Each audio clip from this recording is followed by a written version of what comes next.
When the number 1 and number 2 ranked sides meet in any format, excitement is a given.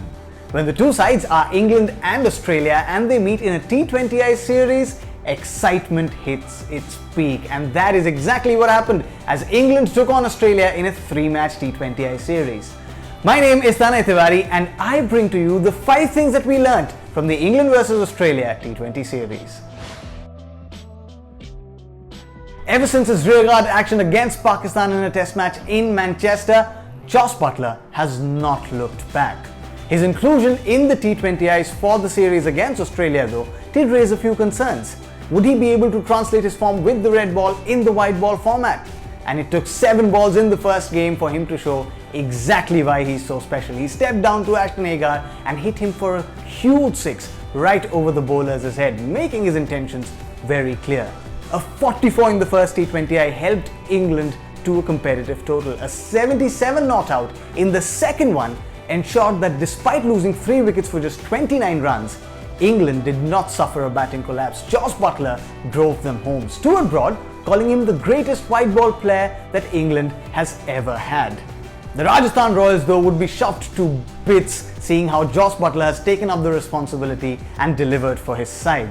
Remember, it was with the Rajasthan Royals in 2018 where he started opening and his career took an upswing. Now as he goes back to IPL 2020 to be with RR, Rajasthan Royals would expect him to own up and take responsibility, especially in what seems now like a likely absence of their star all-rounder Ben Stokes. Batting against spin is a troublesome task for batsmen from outside the subcontinent.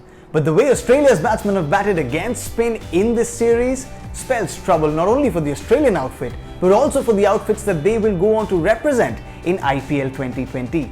Finch, Smith, Stoinis, Maxwell, all of them were dismissed by Adil Rashid at least once in this series, and at least 3 of them, Finch, Smith and Maxwell, are sure starters for their IPL franchises, which spells trouble for them.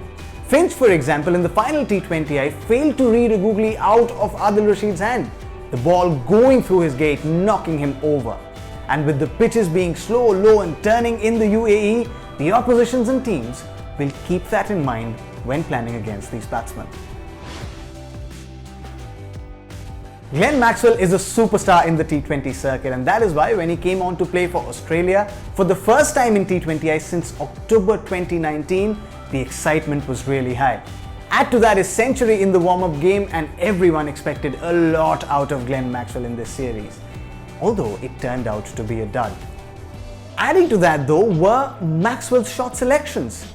He got out and added to Australia's batting collapse in the first T20I of Adil Rashid.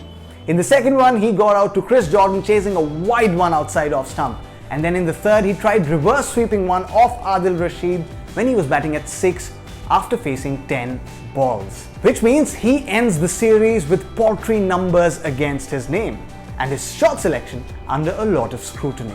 Some would say though that Maxwell has batted like this all along, and when he pulls it off, it pays off really well for his side. Kings 11 Punjab though in the UAE right now would just be hoping that every time Maxwell tries something like that in the IPL, it pulls off. Jonny Bairner is a rock for England's white ball sides at the top of that order. On his days he can tear apart sides single-handedly. But those days have been far and few in between of late, and that spells out for you just the kind of bad patch of form that he's going through. Although a half century in the final T20I helped him spruce up that tally just a little, but it will not help his cause that his keeping has also not been up to the mark. He, alongside David Warner, set the stage on fire for the Sunrisers Hyderabad in 2019, and SRH would expect him to shrug off this bad patch of form and come back all guns blazing come IPL 2020. Eoin Morgan's cool, calm and calculative captaincy earned him a lot of praises post that Cricket World Cup 2019 final. A year later, nothing seems to have changed. He's still his cool and composed self while captaining his side. Add to that the fact that he's hit a great patch of form with the bat, and he puts his body on the line 100% every time he's in the field. This makes him a complete package, something that England have reaped benefits out of, and something that the Kolkata Knight Riders would like to reap benefits out of too come IPL 2020.